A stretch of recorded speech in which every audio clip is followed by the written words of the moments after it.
ॐ नमो भगवते वासुदेवाय। देवर्षि नारद ने भगवान श्री ब्रह्मा जी से पूछा था कि भगवान, आप धर्म, अर्थ, काम तथा मोक्ष के ज्ञाता और उपदेशक हैं। आपके वचनों में रहस्य सहित छंद, पुराण, स्मृति और धर्मशास्त्र आदि समस्त वाङ्मय प्रतिष्ठित है। अतः आप बताइए कि तीर्थ, दान, यज्ञ, तप, देव पूजन, मंत्र, जप और सेवा में सबसे बढ़कर श्रेष्ठ क्या है? भगवान, आप जैसा कहेंगे वैसा ही होगा, इसके विपरीत कोई बात नहीं हो सकती। अतः हे पिताजी, आप मेरे इस संशय का निवारण कीजिए। देवर्षि की बात सुनकर ब्रह्मा जी इस प्रकार बोले कि नारद सुनो, मैं रहस्यमय उत्तम धर्म का वर्णन करता हूँ, ध्यान पूर्वक सुनो। 4 प्रकार के तीर्थ हैं, 4 ही युग हैं, 3 गुण, 3 पुरुष और 3 ही सनातन देवता हैं। स्मृतियों सहित वेद 4 बताए गए हैं, पुरुषार्थ भी 4 ही है और वाणी के भी 4 ही भेद हैं। ये सब समान है। धर्म सर्वत्र एक ही है क्योंकि वह सनातन है। साध्य और साधन के भेद से उसके अनेक रूप माने गए हैं। धर्म के 2 आश्रय हैं, देश और काल। काल के आश्रित जो धर्म है वह सदा घटता बढ़ता रहता है। युगों के अनुसार उसमें एक एक चरण की न्यूनता होती जाती है। कालाश्रित धर्म भी देश में सदा प्रतिष्ठित रहता है। युगों का क्षय होने पर भी देशाश्रित धर्म की कभी हानि नहीं होती। नारद, जो धर्म दोनों आश्रयों से हीन है उसका अभाव हो जाता है। अतः देश के आश्रित रहने वाला धर्म अपने चारों चरणों के साथ प्रतिष्ठित होता है। देशाश्रित धर्म भिन्न भिन्न क्षेत्रों में, देशों में तीर्थ रूप से स्थित रहता है। सतयुग में धर्म देश और काल दोनों के ही आश्रित होता है। त्रेता में उसके 1 चरण की, द्वापर में 2 चरणों की और कलयुग में उसके 3 चरणों की हानि होती है। द्वापर और कली में क्रमशः आधे और चौथाई रूप में शेष रहकर धर्म चालू रहता है। कली में उसकी संकटमय स्थिति होती है। जो इस प्रकार धर्म को जानता है उसके धर्म की हानि नहीं होती। जो भी घर से तीर्थ यात्रा के लिए निकलना चाहता है उसके सामने अनेक प्रकार के विघ्न आते हैं, अनेक बाधाएं आती हैं, परंतु जो इन विघ्नों के मस्तक पर, इन बाधाओं के मस्तक पर पैर रखकर गंगा जी के पास नहीं पहुंचता, उसने अपने जीवन में क्या फल पाया? नारद, गौतमी के प्रभाव का कौन वर्णन कर सकता है? साक्षात सदाशिव भी उसके वर्णन में असमर्थ हैं। मैंने संक्षेप से इतिहास सहित गंगा के महात्म्य का प्रतिपादन किया है। चराचर जगत में धर्म, अर्थ, काम, मोक्ष जो भी साधन है वह सब इस विस्तृत इतिहास में उपस्थित है। इसमें वेदोक्त श्रुतियों का संपूर्ण रहस्य बताया है। जगत के कल्याण के लिए जो उत्तम साधन, जो उत्तम नाम वाला प्राचीन तीर्थ देखा गया है उसी का वर्णन किया गया है। जो इस महात्म्य का एक श्लोक अथवा एक पद भी भक्ति पूर्वक पढ़ता है और सुनता है अथवा दूसरों को सुनाता है या गंगा गंगा इस प्रकार उच्चारण करता है, वह पुण्य का भागी बन जाता है। गंगा का यह उत्तम महात्म्य कली के कलंक का विनाश करने वाला, सभी प्रकार की सिद्धि और मंगल देने वाला है। संसार में ये समादर के योग्य है। इसके पढ़ने और सुनने से मनोवांछित फल की प्राप्ति होती है। नारद, जो 100 योजन दूर से भी गंगे गंगे का उच्चारण करता है वह सब पापों से मुक्त हो जाता है और फिर भगवान विष्णु के धाम में जाता है। तीनों लोकों में 3.5 करोड़ तीर्थ हैं। देवर्षि, 3.5 करोड़ तीर्थ हैं और वे सभी बृहस्पति के सिंह राशि में स्थित होने पर गौतमी गंगा में स्नान करने के लिए आते हैं। बेटा, ये गौतमी मेरी आज्ञा से सदा सभी मनुष्यों को स्नान करने पर मोक्ष प्रदान करेंगी। यही कारण है कि हमारे हिंदू धर्म में, हमारे सनातन धर्म में पवित्र नदियों में स्नान करने के लिए कहा जाता है और ब्रह्म मुहूर्त में किए गए स्नान से तो सभी प्रकार के पापों का नाश हो जाता है। 1000 अश्वमेध और 100 वाजपेयी यज्ञ करने पर जो फल मिलता है और वह तो इस महात्म्य के श्रवण मात्र से ही प्राप्त हो जाता है। नारद, जिसके घर में ये मेरा कहा हुआ पुराण मौजूद है उसे कलिकाल का कोई भय नहीं रहता, ये उत्तम पुराण जिस किसी मनुष्य के सामने कहने योग्य नहीं है।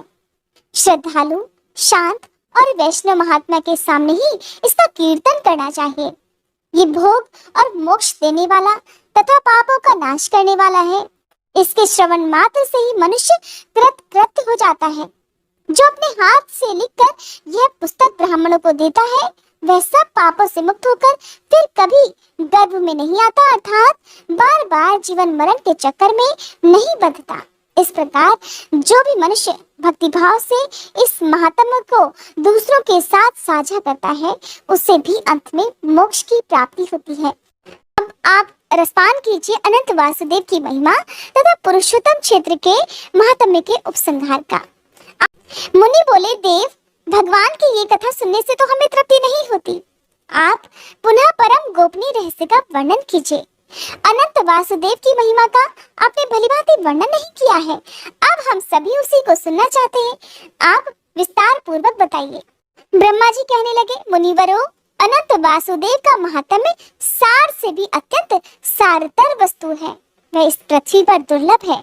विप्रगणों, आदि कल्प की बात है। मैंने देव शिल्पियों में श्रेष्ठ विश्वकर्मा को बुलाकर कहा, विश्वकर्मा, तुम पृथ्वी पर भगवान वासुदेव की शिलामयी प्रतिमा बनाओ, जिसका दर्शन करके इंद्र आदि देवता और मनुष्य भक्ति पूर्वक भगवान वासुदेव की आराधना करें और उनकी कृपा से ही निर्भय होकर रहा करें। मेरी बात सुनकर विश्वकर्मा ने तत्काल ही एक सुंदर और सुदृढ़ प्रतिमा बनाई, जिसके हाथों में शंख, चक्र, गदा और पद्म शोभा पा रहे थे। भगवान का वह विग्रह सभी प्रकार के शुभ लक्षणों से संपन्न और अत्यंत प्रभावशाली था। मुनिवरों, उनके नेत्र कमल दल के समान विशाल थे। वक्ष स्थल में श्री वत्स का चिन्ह सुशोभित था।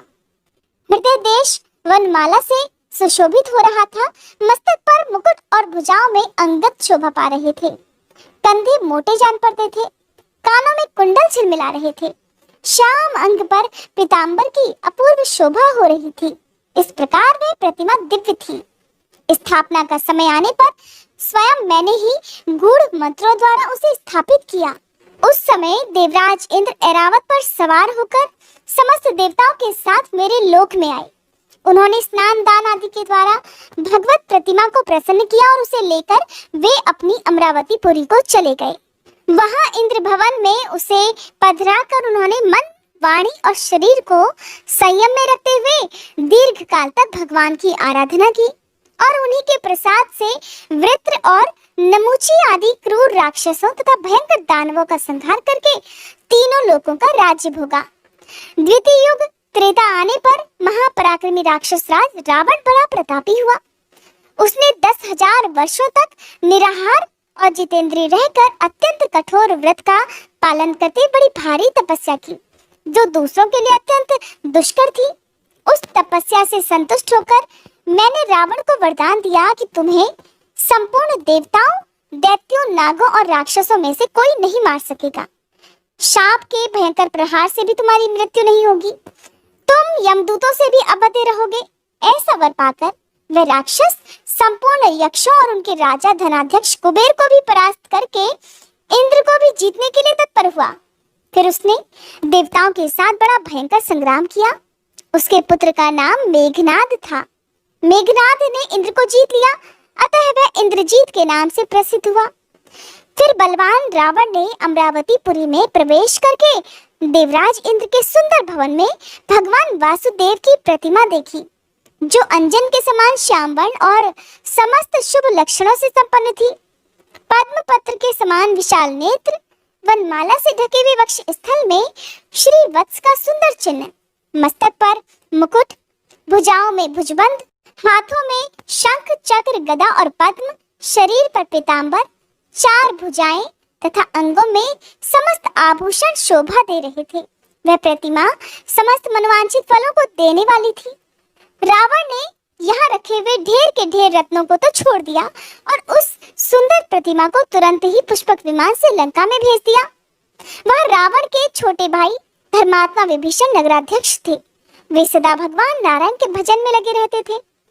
देवराज की भूमि से आई हुई उस दिव्य प्रतिमा को देखकर उनके शरीर में रोमांच हो आया। उन्हें बड़ा विस्मय हुआ। विभीषण ने प्रसन्न मन से मस्तक झुकाकर भगवान को प्रणाम किया और कहा, प्रभु, आज मेरा जीवन सफल हो गया, आज मेरी तपस्या का फल मुझे मिल गया। ऐसा कहकर धर्मात्मा विभीषण बारंबार भगवान को प्रणाम करके अपने बड़े भाई के पास गए और हाथ जोड़कर बोले, राजन, आप वह प्रतिमा देकर मुझ पर कृपा कीजिए, मैं उसकी आराधना करके भव सागर से पार होना चाहता हूँ। भाई की बात सुनकर रावण ने कहा, वीर, तुम प्रतिमा ले लो, मैं उसे लेकर क्या करूंगा? मैं तो ब्रह्मा जी की आराधना करके तीनों लोकों पर विजय पा रहा हूँ। विभीषण बड़े बुद्धिमान थे। उन्होंने वह कल्याणमयी प्रतिमा ले ली और उसके द्वारा 108 वर्षों तक भगवान विष्णु की आराधना की। इससे उन्होंने अणिमा आदि 8 सिद्धियों के साथ अजर अमर रहने का वरदान भी प्राप्त कर लिया। रावण बड़ा पापी और क्रूर राक्षस था। उसने देवता, गंधर्व, किन्नर, लोकपाल, मनुष्य, मुनि और सिद्धों को भी युद्ध में जीतकर उनकी स्त्रियों को हर लिया और लंका नगरी में लाकर रख दिया। फिर सीता के लिए मोहित होकर उसने उनको भी हर लाने का प्रयत्न किया। श्री राम के सम्मुख जाने में उसे भय होता था, इसलिए मारीच को स्वर्णमय मृग के रूप में भेजकर उन्हें आश्रम से दूर हटा दिया और सीता जी को अकेली पाकर हरण कर लिया। जिसका पता लगने पर लक्ष्मण सहित श्री राम को बड़ा क्रोध आया। उन्होंने रावण को मार डालने का निश्चय किया और इस कार्य में उनकी सहायता की सुग्रीव ने। सुग्रीव का वाली के साथ बैर था, अतः श्री राम ने वाली को मारकर सुग्रीव को किष्किंधा के राज्य पर अभिषिक्त कर दिया और अंगद को युवराज बनाया। फिर हनुमान, नल, नील, जामवान, पनस, गवय, गवाक्ष और पाठीन आदि असंख्य महाबली वानरों के साथ कमल नयन श्री राम ने लंका की यात्रा की। उन्होंने समुद्र में पर्वतों की बड़ी बड़ी चट्टानें डालकर पुल बनाया और विशाल सेना के साथ समुद्र को पार कर लिया। रावण ने राक्षसों को साथ लेकर भगवान श्री राम के साथ घोर संग्राम किया। परम पराक्रमी श्री रघुनाथ जी ने महोदर, प्रस्थ, निकुंभ, कुंभ, नरांतक, यमांतक, मलाढ़, माल्यवान, इंद्रजीत, कुंभकर्ण तथा रावण को मारकर विदेह कुमारी सीता को अग्नि परीक्षा द्वारा शुद्ध प्रमाणित किया और विभीषण को राज्य देकर भगवान वासुदेव की प्रतिमा को साथ लेकर वे पुष्पक विमान पर आरूढ़ हुए और अनायास ही पूर्वजों द्वारा पालित अयोध्या नगरी में जा पहुंचे। भक्त वत्सल श्री रघुनाथ जी ने अपने छोटे भाई भरत और शत्रुघ्न को भिन्न भिन्न राज्यों पर अभिषिक्त किया और स्वयं सम्राट की भांति समस्त भूमंडल के राज्य पर आसीन हुए। उन्होंने अपने पुरातन स्वरूप श्री विष्णु की उस प्रतिमा का आराधन करते हुए उसे समुद्र पर्यंत पृथ्वी का 11,000 वर्षों तक फिर पालन किया, जिसके बाद वे अपने वैष्णव धाम में प्रवेश कर गए। उस समय श्री राम ने वह प्रतिमा समुद्र को दे दी और कहा कि अपने जल और रत्नों के साथ तुम इस प्रतिमा की भी रक्षा करना। द्वापर युग आने पर जब जगदीश्वर भगवान विष्णु पृथ्वी की प्रार्थना से कंस आदि का वध करने के लिए बलभद्र जी के साथ वसुदेव जी के कुल में अवतीर्ण हुए, उस समय नदियों के स्वामी समुद्र ने उस परम दुर्लभ पुण्यमय पुरुषोत्तम क्षेत्र में संपूर्ण लोगों का हित करने के लिए उक्त प्रतिमा को प्रकट किया, जो संपूर्ण मनोवांछित फलों को देने वाली थी।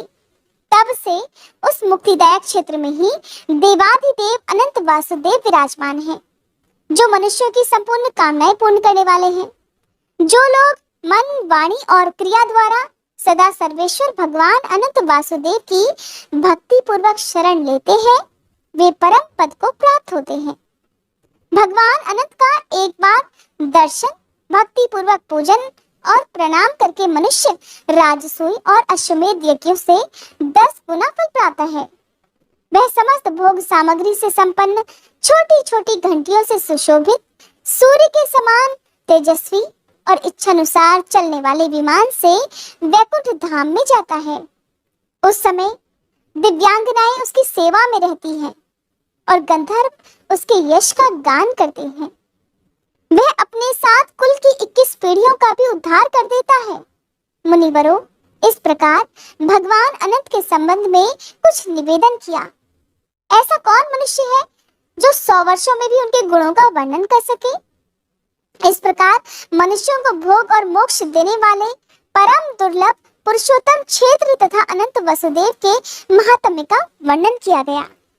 जो पुरुषोत्तम क्षेत्र में कल्प वृक्ष अर्थात अक्षय वट के पास जाकर शरीर त्याग करते हैं वे निस्संदेह मुक्त हो जाते हैं।